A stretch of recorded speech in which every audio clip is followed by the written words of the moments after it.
அந்த வண்டியில் வந்து வியாபாரம் பண்ணுறதுல என்னென்ன அந்த வீட்டை விசாரிச்சுக்கின்னு அந்த யானையை கூட்டுமா அந்த பாகம் கூட்டு மாறாப்புல அப்படி தள்ளாடி வருது. ஏறக்குறைய அதுவும் புரிஞ்சுக்கிச்சு, மொழியை வந்து புரிஞ்சுக்கிச்சுன்னு தான் நினைக்கிறேன் நான் வந்து. யானைகளுக்கு அந்த அறிவும் உண்டு. ஒரு உற்சாகமாக கூட கிளம்புது வந்து. இவன் நம்ம அந்த அம்மா நமக்கு வந்து தினமும் பணம் கொடுக்குற அம்மாவை தான் பார்க்கறதுக்கு இந்த ஆள் கூட்டு மாறான் நம்மளை அப்படின்னு தெரிய ஆரம்பிக்குது. அந்த வீட்டுக்கிட்ட விசாரிச்சுட்டு போகும்போது பார்த்தீங்கன்னா ஒரு ஆம்புலன்ஸ் நிற்குது. அந்த ஆம்புலன்ஸில் உடம்பு முடியாமல் அந்த அம்மாவை ஸ்ட்ரக்சரில் வச்சு எடுத்துன்னு போகிறாங்க. எடுத்துன்னு போனால் பாங்க தூரத்துலேருந்து விசாரிக்கிறேன். அந்த யானை அங்கேருந்தே வந்து சத்தம் போடுது. ஆனால் கிட்ட எடுத்து போல அங்கே உள்ளவங்களாம் பயப்படுறாங்க. ஓரமாக நின்று என்னன்னா அப்புறம் விசாரிக்க ஆரம்பிக்கிறாரு. ஒரு கிட்டத்தட்ட ஒரு வாரமாக அவங்களால உடம்பு முடியல, ரொம்ப இதுவாகிடுச்சு. அதனால் வந்து அக்கம் பக்கம் யாரும் இல்லைன்னு போது ஒரு அரசு மருத்துவமனையில் பக்கத்தில் எடுத்து போய் சேர்க்குறோம் அப்படின்ட்டு அங்கே கொண்டு போயிட்டாங்க. இது என்ன பிரச்சனைனா இதை தான் யானை உன்னிப்பாக கவனிக்கிறது. ஒரு பாசம் கொண்ட ஒரு இடத்துலேருந்து அந்த அம்மா தினமும் பழம் கொடுக்குற அந்த அம்மா, அதுவும் ஒரு பணியோடு கொடுக்குற அம்மா, ஒரு கனிவோடு நீங்கள் அப்சர்வ் பண்ணுறது தான். யானை வந்துடுச்சுன்னு பயமாக கொடுக்குறது வேற, எரிச்சலோடு கொடுக்குறது வேற. இந்த யானை வேற இங்கே வந்து நிற்குதே, இதுக்கு வேற ஒரு டஜன் வாழைப்பழத்தை வேற கொடுக்கணும், ஒரு 4 மாம்பழத்தை கொடுக்கணும் அப்படின்ற அந்த எரிச்சல் இருக்குதுல்ல. மனிதனே கண்டுபிடிக்கும் போது யானைக்கு தெரியாதா? அந்த அம்மா வந்து இப்படி நிற்கும், இந்த நேரத்தில் வரும் அப்படின்னு.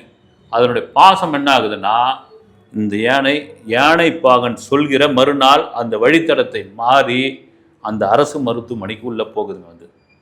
அதுதான் அந்த அப்போ என்ன பண்ணுறோம், யானை அந்த பாகம் முதல்ல பயப்படுறான், அப்புறமா அவன் வந்து பயப்படல. காரணம் என்னன்னா, இந்த யானைக்கு வந்து மதம் பிடிக்கல. இந்த யானை வந்து கோவத்தில் போல ரொம்ப சர்வ சாதாரணமாக அது உள்ளே போகுது.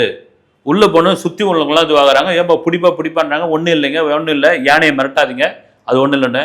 இது போய் அந்த ஒரு சின்ன மருத்துவமனை தான் ஒவ்வொரு ரூமாக வந்து பார்க்குது வந்து. ஒவ்வொரு ரூமாக பார்க்குது, ஒவ்வொரு வார்டாக பார்க்குது வந்து.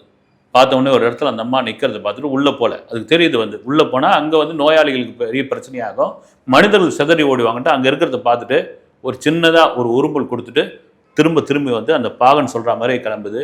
இதுதான் அங்கே வந்து செய்தியாக மாறுது. அங்கே உள்ள அந்த கேமராக்களில் அது பதிவு செய்யப்படுகிறது. எவ்வளோ பெரிய அறிவு பாருங்கள், எவ்வளோ பெரிய பாசம் பாருங்கன்னு. விலங்குகளுக்கு வந்து நம்ம வந்து பெத்த பிள்ளைங்களை இல்லை அது வந்து அப்பா அம்மாக்களை எவ்வளோ பேர் எடுத்து போய் அனாதை ஆஸ்பத்திரியில் சேர்க்கறது, துரத்தி விடுறது, பிச்சை எடுக்க வைக்கிறது நடக்குதுங்க. இதெல்லாம் வந்து அந்த பாசத்தை சுத்தமாக இவ்வளோ நாள் வளர்த்து சீராட்டி நம்மளை ஆளாக்குன அவங்கள ஒரு நொடியில் வந்து மறந்து போகிறது, பொண்டாட்டி பேச்சு கட்டின்னு வந்து ஊட்ட விட்டு அனுப்புறது, எவ்வளோ நடக்கும்போது ஒரு யானைக்கு ஒரு பழம் கொடுத்த அந்த கனிவோடு கொடுத்த ஒரு ஒரு ஒரு பாசம் இருக்குல்ல, அந்த அம்மா எப்படி இருக்காங்கன்னா தன்னை மீறி போய் அந்த மருத்துவமனைக்குள்ளே போகிற ஒரு குணம்தான். விலங்குகளை நீங்கள் பாசத்தில் எந்த விதத்திலும் குறைத்து மதிப்பிட முடியாது என்பதற்கு மிகப்பெரிய ஒரு சாட்சி அதுதான்.